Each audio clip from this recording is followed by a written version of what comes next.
Hello students, मागे आपण exercise 5.1 completely सोडवलेला आहे. तुम्ही सोडवलेला असेलच. आता आपण पुढची एक प्रॉपर्टी स्टडी करणार आहोत. That is the property of intercept made by the 3 parallel line.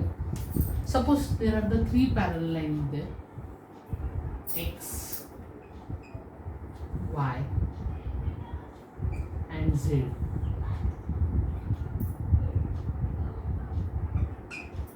There are 3 parallel lines and the 2 are the transversal is there.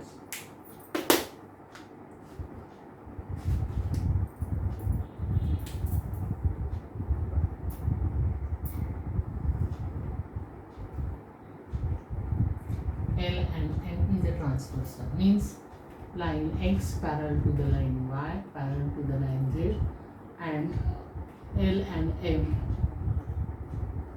are transverse.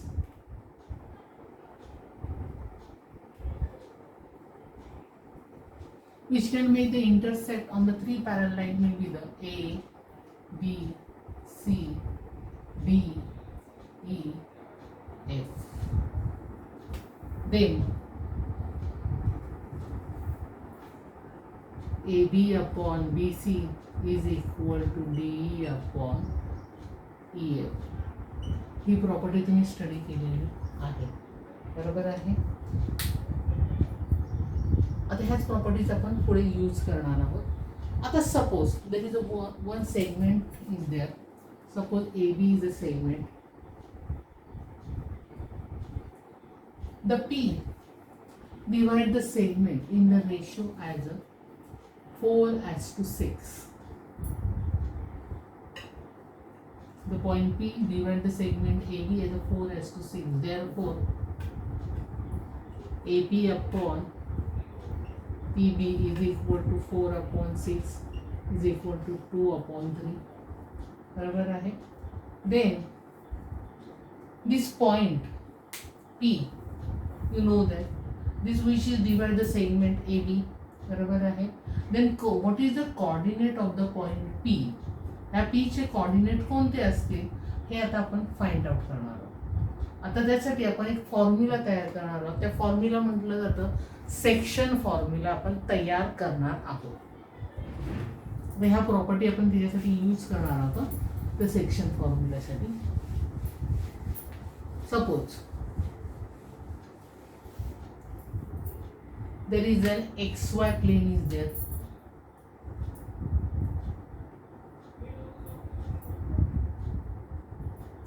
XY plane is there, and in this XY plane there is a segment AB is there.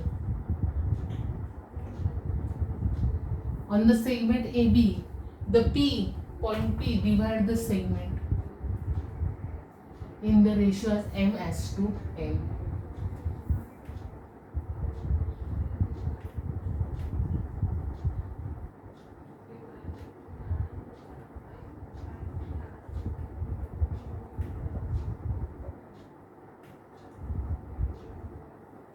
The coordinate of the A will be the A is x1, y1. Coordinate of the B is the coordinate of B is the x2, y2, and the coordinate of the P is the x and y.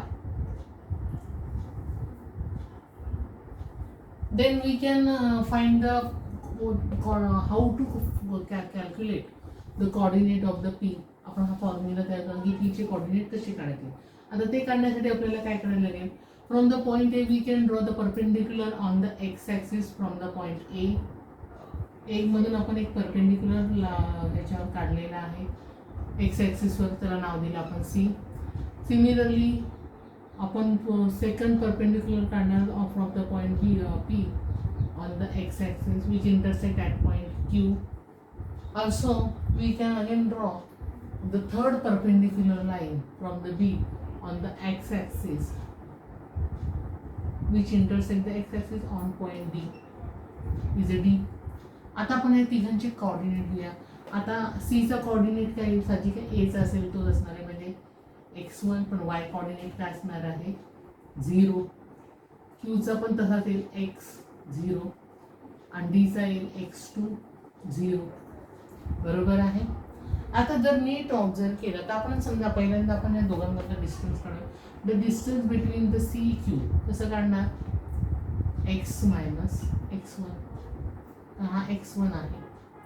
Similarly we can find out the distance between the q d, काय x2 वजा x, बरोबर आहे ना. मग आता by the property of the intercept made by the 3 parallel, आता तर बघा हे 3 परपेंडिक्युलर आहे, बरोबर आहे. तसं पण 3 परपेंडिक्युलर असेल हे 3 पॅरलल लाईन्स आहेत.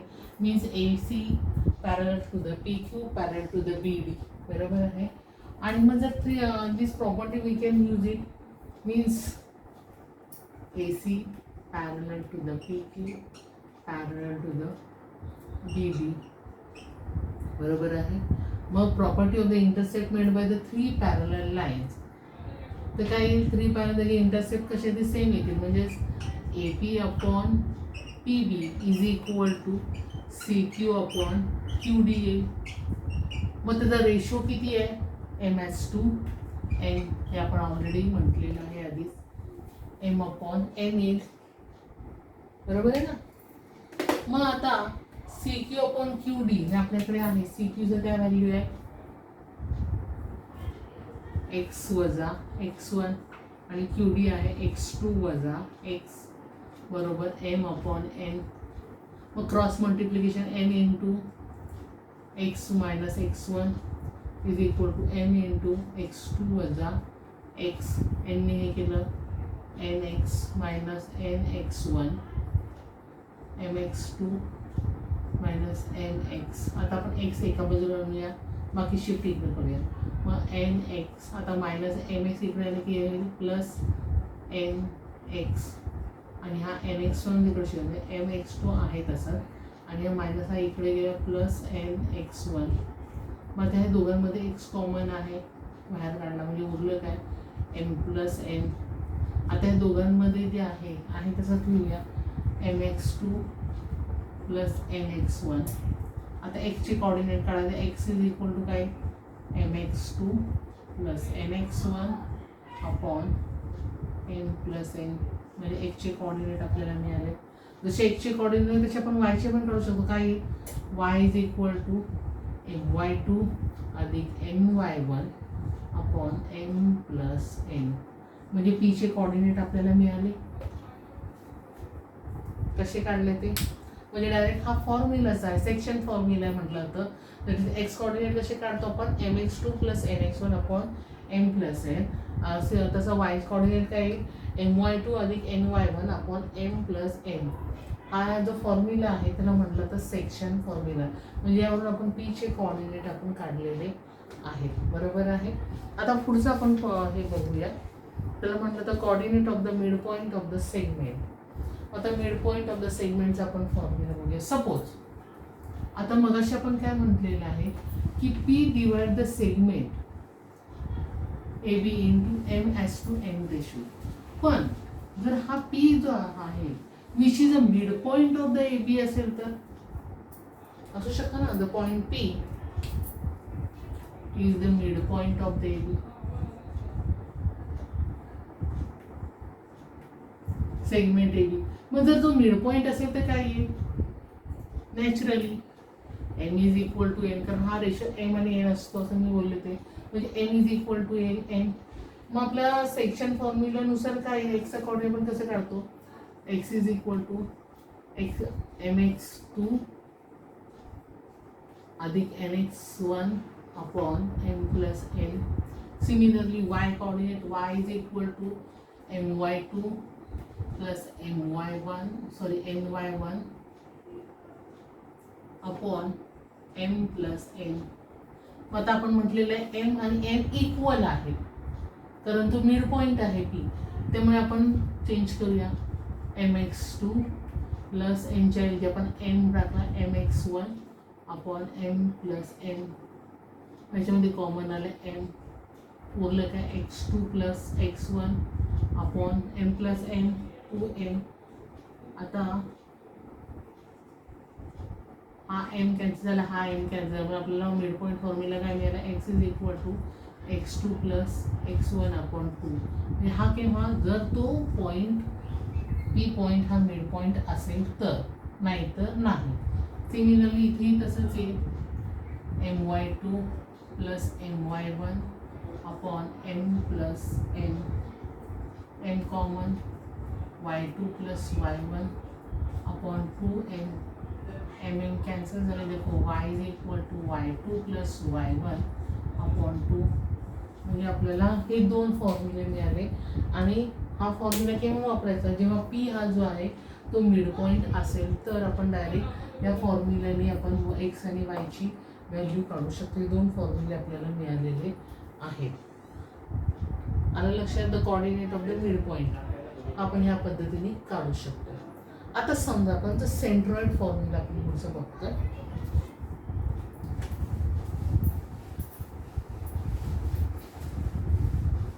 तुम्ही सेंट्रॉइड हे शिकलेला आहात, 8वीला डायग्राम्स पण काढलेली आहे तुम्ही, तरी पुन्हा एकदा रिपीट मी करते. समजा there is a triangle is there, ABC triangle is there, AB is a median of the triangle ABC, and the point G is called as a centroid of the median. बरोबर आहे. The G is a centroid. आता A ची coordinate आहेत x1 y1, B चे coordinate आहे x2 y2, C चे coordinate आहे x3 y3 आणि G चे कोऑर्डिनेट आहे x and y. बरोबर आहे. आता आपल्याला G चे कोऑर्डिनेट्स आपल्याला काढायचे आहेत. बरोबर आहे. आता G चे कोऑर्डिनेट्स काढताना नीट जर ऑब्झर्व केलं तर हा D जो आहे हा मिड पॉइंट आहे सेगमेंट AC चा.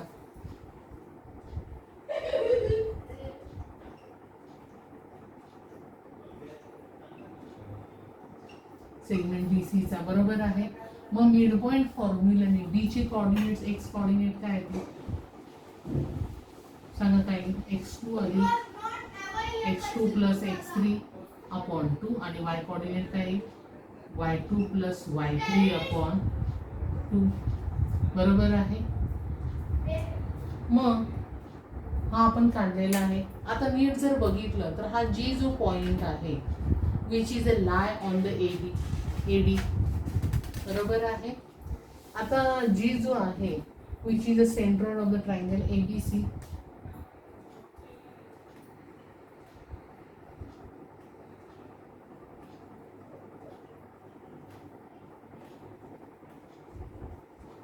आणि G ची कोऑर्डिनेट आहेत x and y. बरोबर आहे. आणि G जो आहे which can be divide the segment AD into 2:1 ratio. बरोबर आहे.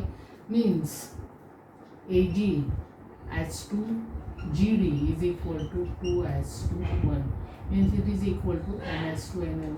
बरोबर आहे. मग आपल्याला x चे कोऑर्डिनेट काढायचे. x चे कोऑर्डिनेट काय आपला फॉर्म्युला आहे x is equal to mx2 plus nx1 upon m plus n. आता x2 म्हणजे d घ्यायचं आपल्याला. आता d चे कोऑर्डिनेट काय x2 plus x3 आहे म्हणजे m म्हणजेच काय 2 into x2 plus x3 upon 2 plus n म्हणजे काय 1 into x1 अपॉन n किती आहे 2 आणि 1 2 plus 1. मग आता हे 2 गेले म्हणजे उरलं काय x2 plus x3 1 नी मल्टिप्लाय केलं की x1 अपॉन 3 म्हणजे x चे कोऑर्डिनेट काय मिळाले आपल्याला x1 plus x2 plus x3 upon 3. हा सेंट्रॉइड फॉर्म्युल्यानुसार आपला आलेला आहे. सिमिलरली y कोऑर्डिनेट्स पण तसेच येतील. आपला फॉर्म्युला आहे y is equal to my2 plus my1 upon 2. बरोबर आहे. मग आता m जो आहे तो 2 आहे. 2 y2 म्हणजेच काय असणार आहे हे असणार आहे y2 plus y3 upon 2 plus n म्हणजे किती आहे 1 into y1 अपॉन 2 प्लस 1 आपण इथे एम प्लस एन आहे, 2 नाही आहे, सॉरी असं बघा गडबडीत होतं तसं होतं. मग आता हे 2 काय गेले, कॅन्सल झाले, म्हणजे उरलं काय y2 plus y3 plus y1 upon 3 means y coordinate करेल y is equal to y1 plus y2 plus y3 upon 3. म्हणजे जर तो सेंट्रॉइड असेल तर सेंट्रॉइडचे x is equal to x1 plus x2 plus x3 upon 3 आणि y is equal to y1 plus y2 upon y3. आणि हा जो फॉर्म्युला आहे त्या फॉर्म्युलाला म्हटलं जातं सेंट्रॉइड फॉर्म्युला. कोणता फॉर्म्युला आहे, सेंट्रॉइड फॉर्म्युला आहे. त्यामुळे पुस्तकामध्ये तुमच्या पान नंबर 109 पासून ते 112 पर्यंत जे दिलेलं आहे ते सर्व लिहून काढायचं, कारण त्याच्यामध्ये दिलेले सॉल्व प्रॉब्लेम पण लिहायचे आहेत आणि तो फॉर्म्युला कसा आलेला आहे तेही सगळं लिहून काढायचं आहे.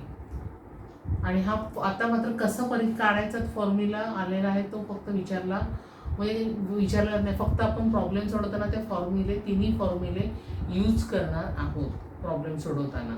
त्यामुळे फॉर्म्युले जे मी दाखवलेले आहे, section formula, mid point formula आणि हा सेंट्रॉइड फॉर्म्युला, हे तिन्ही फॉर्म्युले लर्न करून ठेवायचे आहेत आणि ते आपण वापरणार आहोत. मला ते सगळं समजलेलं असेल तुम्हाला. थँक्यू.